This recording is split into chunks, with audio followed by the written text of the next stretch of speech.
The Adventures of Forfar McBridie, Episode 4, The Case of the Loch Ness Monster. Scene 1, Forfar's residence. Times are hard at 221B Baker Street. Forfar is doing his accounts and coming to the conclusion that fighting crime doesn't pay. This doesn't look good. What's that, Forfar?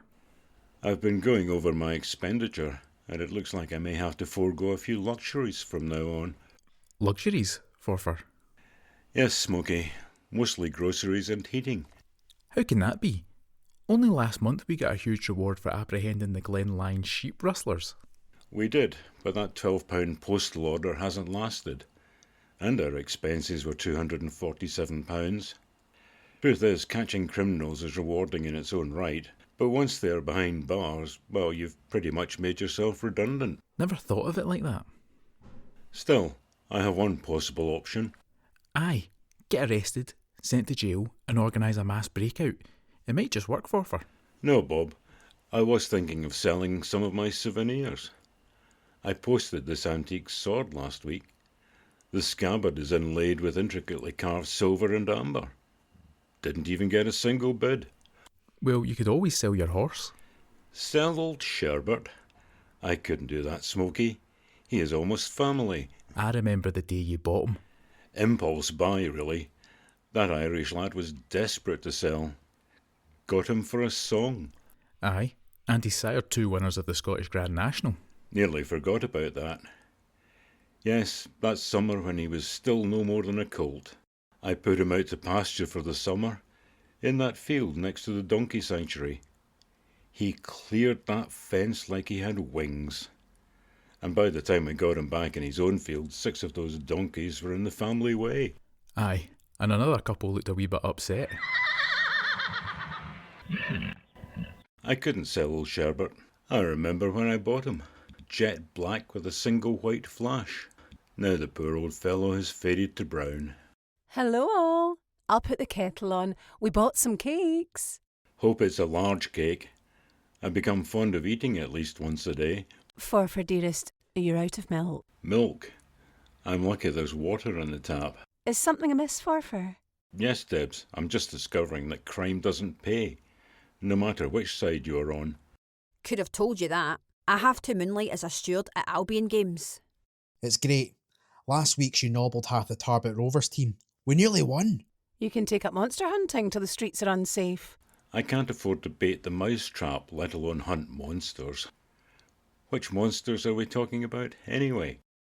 Why, the Loch Ness monster, silly. It's in all the papers. Some tourists got a snap of Nessie last week. The Loch Ness monster? Really? Debs, anyone with any measurable intelligence could plainly see that the chances of an as yet unknown to science giant reptile skulking around an admittedly very large but freezing loch are 0. Just suppose for a minute that it did exist. With thousands of tourists around the loch, how long would it take before they were throwing fish scraps at it? In the end, it would be as tame as the ducks in our local pond. They would have to put up signs saying, "Please don't feed the monster." Soon it would be wearing a show to raid people's bins. In a year it would be clinically obese and at risk of cardiac failure from eating chips and fried chicken scraps. Well, all I know is that the chap who took the picture sold it to the papers for thousands. Smoky, my friend, we are now in the monster hunting business. Or will be as soon as we have raised some funds for this expedition. Forfar, darling, you don't need to raise the funds. You do a rolling report on the monster hunt and syndicate it through a national newspaper. I can make a few calls. Maybe get you in advance. Can't you just see the headlines? Scotland's foremost detective hunts Nessie. The public will just lap that up with a spoon. Shuggy and me will help. We will? Aye, be nice to get away for a few days. I suppose I could wade into it and spin a fishy tale. Debs, will you make those calls? Bob, you and I have some planning to do. Forfar, should I pack my rifle for this caper? Smoky, all you need to pack is a dinner suit and your pyjamas. Eh? Bob, We are not going to spend a single hour walking around some freezing loch looking for something that clearly doesn't exist. So, what are we going to do then? I have booked the three of us into the finest hotel in Pitlochry. We will dine on world-class cuisine and sample every single malt the bar has to offer. We will sleep in soft, warm beds and enjoy all that a top hotel has to offer. Well, that sounds fab. But we will need pictures, weather details, etc. if we are to have some copy for the dailies. Well ahead, Debs. I've booked the WPC and Shuggy into the Bideawee Collie guest house. Shuggy will phone in as sitrep every night. Aye, but what if they don't get a picture of the beastie? We have Shuggy take a pic or two of the loch with the WPC in the foreground for some scale, and I pass the negative to an art forger I know who owes me a favour. And, et voila, we have a snap of the monster. Yes, we can spin this out for a week, maybe 10 days. How good is this forger? We don't want a clumsy pasted cutout of Dumbo swimming across the loch. Good. He sold a painting of the Eiffel Tower by Marie Curie to the National Gallery. Why the bunny ears? It's radio. Of course, I'll do that again without the emphasis. Good. He sold a painting of the Eiffel Tower by Marie Curie to the National Gallery. That's better. But why is that so unusual? Marie Curie was rubbish as a painter. So when do they leave? They'll need to take the train. The WPC's Land Rover won't be fixed till next week. No need for a train, Debs. Shuggy can borrow my motorbike. You mean that pile of cobwebs and rust in the yard? Bob, the Francis Barnett Falcon 200cc motorcycle is the absolute pinnacle of British engineering greatness. They will be there in no time. Right, synchronised watches. We have reserved first-class seats on the 545. See you in the buffet car.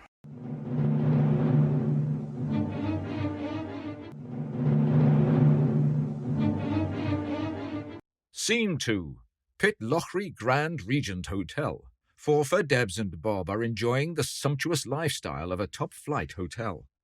Well, that Danish apple and cinnamon pie was just fabulous. The butterscotch sauce set it off perfectly. Aye, and that duck alley orange was just grand. Next time you must try the roast pheasant stuffed with lobster and wild truffles. And this passenger is just lovely. Well, that's breakfast sorted. Anyone fancy a walk before lunch? I could get used to this high living, Forfar. So could I, Smoky, so could I. It's a long way from a shared tin of bully beef in a dank, rat-infested hole. Aye, it's a shame the Continental Cafe closed. Oh look, Debs has fallen asleep in the sherry trifle. Pull her head out, old chap. She won't be able to breathe under that cream. Ah, bless. Someone's had too much Bucks Fizz. Aye, about 4 pints worth.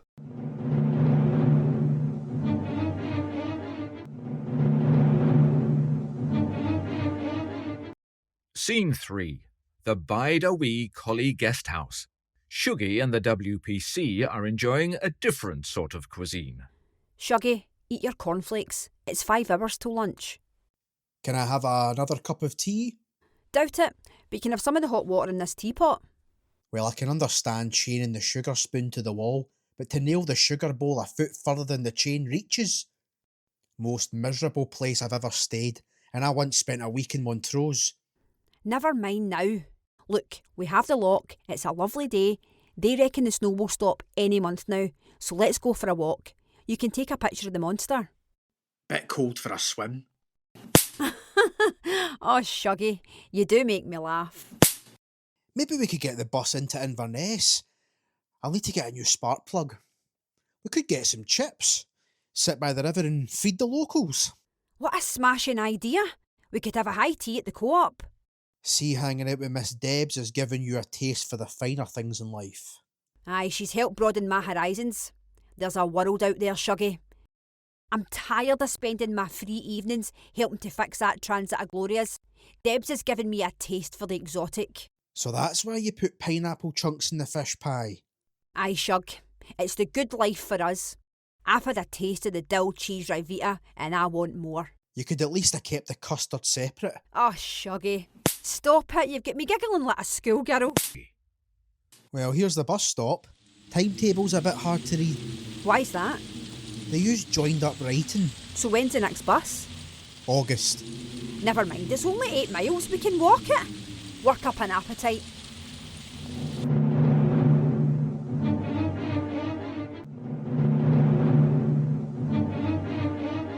Scene 4. Discovery. Some hours later, as Shuggy and the WPC returned from Inverness to the Bide-a-Wee Collie guest house, something monstrous stirs in the black waters of Loch Ness. Oh, this is smashing, Shuggy. A nice walk, a slap-up high tea, a bag of pies and a wee half bottle for later. It's nice to get away from it all, and the view is breathtaking. Oh, Shuggy, stop your flirting. Here, what's that? There in the water. Shuggy, it's the monster. I'll get a picture. Stand in the foreground, will you? I need to get something to scale the beastie. You just spoilt your chances. No, it's for the picture of the beast. We need a reference. Alright, but I'm still upset with you.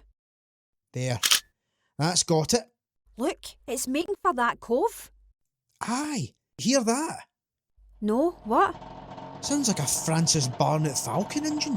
Why would it have a motorbike? Do motorbikes work underwater? That one of Forfar's barely works on dry land. We better call Debs. They'll be so happy we found the monster.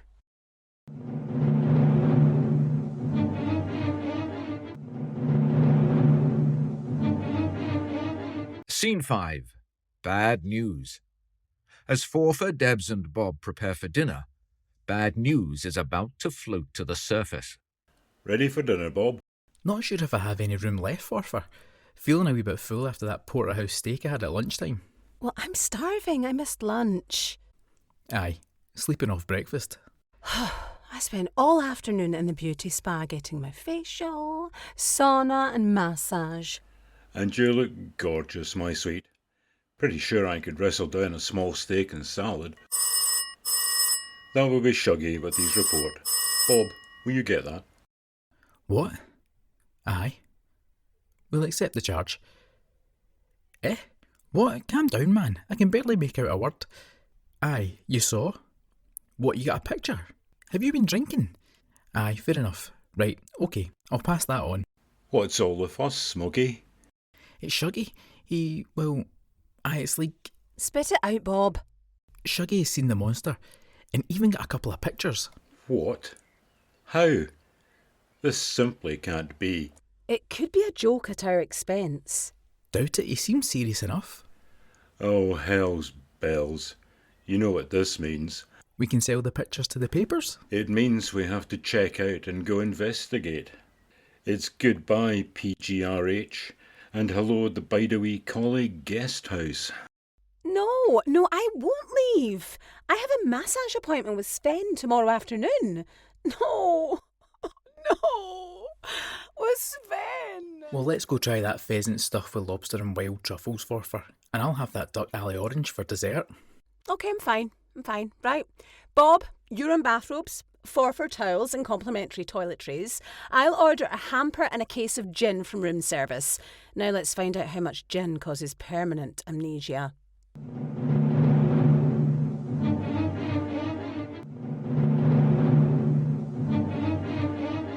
Scene 6.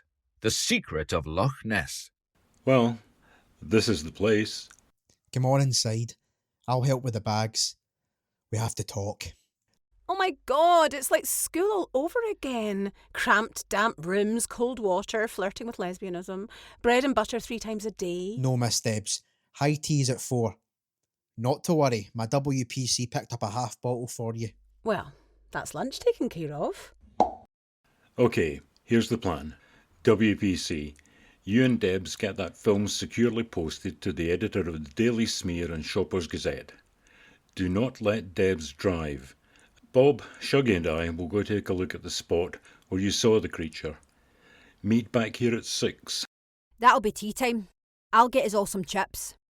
And so, as Forfar, Debs and Bob adjust to their new accommodation, Shuggy recounts his monster sighting. So this is the spot. Aye, it was heading into that cove over there. Pass the binoculars, Smokey. You can see nothing in this wind and rain, Forfar. We should have come out with the rainy season. Afraid we can't wait for the last week of September, Bob. though this foul weather may explain why claimed sightings are so rare.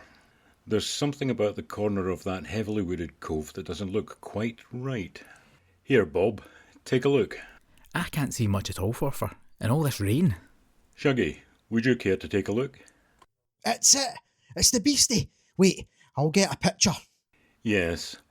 Don't forget to frame the blown down camouflage netting and the rope tying it to that jetty.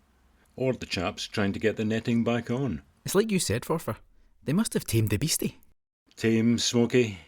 I'll bet they could get it to fetch their slippers. Let's go have a look at this Nessie.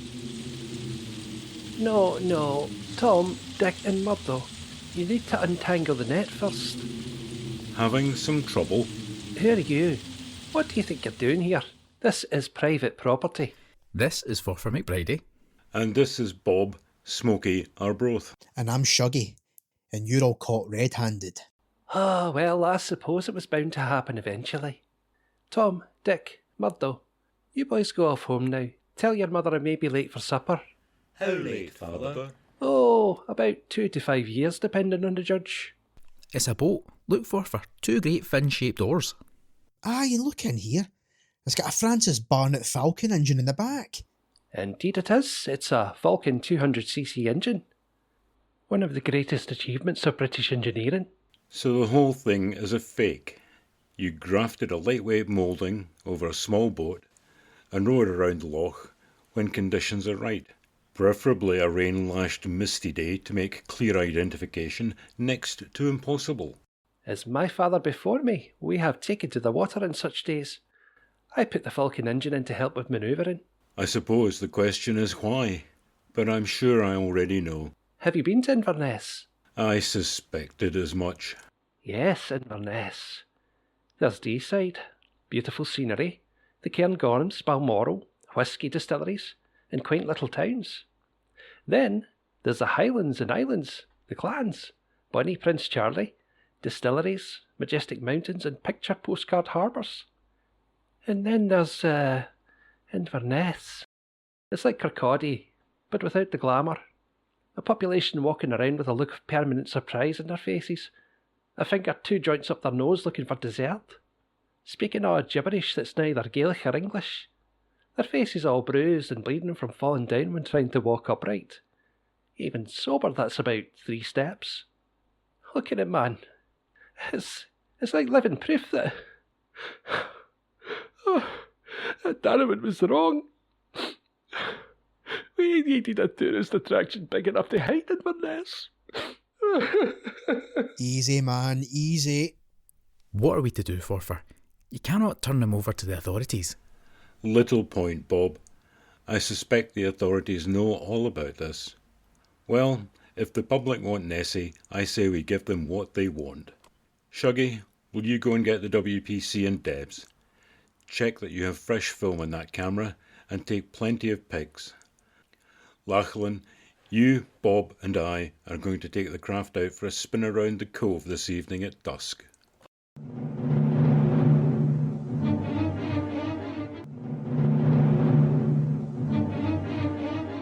Scene 7. Here be dragons. So, as evening sets in, Forfar, Bob and Lachlan prepare for what will be a fateful trip. Right there, Shuggy. Cast off that line and we'll be away. OK, Lachlan, crank up that Falcon engine and let's go. Man, but the fumes are fierce, Forfar. It's not as if we can open a window, Smoky. It's fine. We'll just need a wee spot of petrol, and we'll be motoring in no time. Not sure it's petrol. There's plenty in the tank, I'm sure. Just can't see well enough in this light. That's all right. I have a match here. Bob, no! Gentlemen, I think it's time to abandon ship. Women and Lachlan's first. Quick now, out the hatch.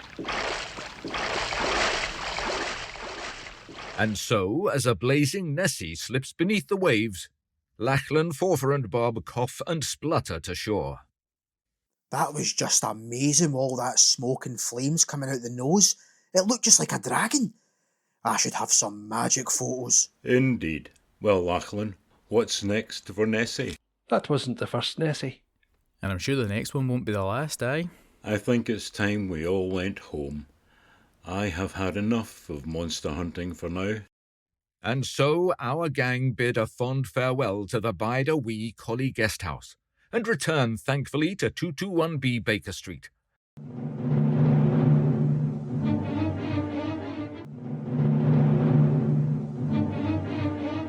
Scene 8. Home again. Well, Smoky, we've had an adventure and a half. Shame we're right back where we started. But what about the pictures of the beastie? We must have one good picture to sell at least. Smoky, we have several pictures, all of excellent quality. Shuggy is a natural with the camera. So what's the matter? The editor of the Daily Smear returned our photos. He thought there was something fishy about the set. Yes, we have several clear shots of Nessie on the loch. We even have a few of her on fire and sinking, which would have been perfect for yesterday's headlines, Is Nessie a Dragon? And we have these. This is the WBC and Debs standing next to Nessie on the jetty. Nessie is the one in the middle. This is Debs with a bottle of gin sitting astride Nessie's neck. Here's one of Debs pretending to kiss Nessie. This is one of the WPC offering Nessie a chip. You can see Deb's hand in the monster's mouth pretending to eat said chip. There's even one slightly risque shot of the WPC dressed as a police officer, holding handcuffs and a truncheon. But she is a police officer, Forfar. Indeed she is, Smoky, but that is the room at the Bide-a-Wee Collie, and the suspect about to be questioned is clearly Shuggy. Look, that's his duffel coat on the hanger, and though he is completely covered in whipped cream, custard, and hundreds and thousands, he's got a Stirling Albion scarf tied around his, shall we say, sponge finger. Aye. She's just trifling with that lad. You could come to that conclusion, Bob, but for the next pic, in which their roles are reversed. Shuggy looks no bad in a skirt. Yes, he has the legs to pull it off. However, all this is redundant, since a boatload of tourists were cruising past right on cue. So now, Nessie pictures are cheaper than those chips the WPC is feeding Nessie with. Can you see who that is, Bob? I really don't want to talk to anyone right now. It's the lady from the donkey sanctuary, Forfar, and she doesn't look happy. Oh, Sherbet. Forfar, I have an idea. Of course. We buy those donkeys, raise and train the offspring, and we have at least one winner of the Scottish Grand National. No, I was wondering, have you ever heard of the Himalayan Yeti? Of course, old chap. Legendary missing link, footprints in the snow, blood photos. You're not suggesting we head off to the Himalayas. It'll take Shuggy weeks to get there on that Francis Barnett. There isn't a decent hotel for 100 miles. It's all ethnic huts, hammocks, itchy wolves, outside loos and dried moss for toilet paper, and drinking fermented yak's milk. Not going. That's final. No, we set up a base camp at the Grand Empire Hotel Glen Eagles. The GEH. The barman makes the best gin sling this side of Kathmandu. Not the nearest hotel to the Himalayas, Smoky, but the cuisine is admittedly world class. And it's the perfect base camp in our search for the Ockle's Abominable Snowman. Yes, of course. Blood pick of the WPC in Deb's fur coat and hat. Maybe a touch of makeup? I don't think Yetis wear makeup, Debs. Maybe it's only during the mating season. Aye, and then it's every Yeti for herself. Do you think the papers will buy this? Oh, forget the papers, Forfar. We go straight to television with this. We do a series. Forfar McBridie hunts.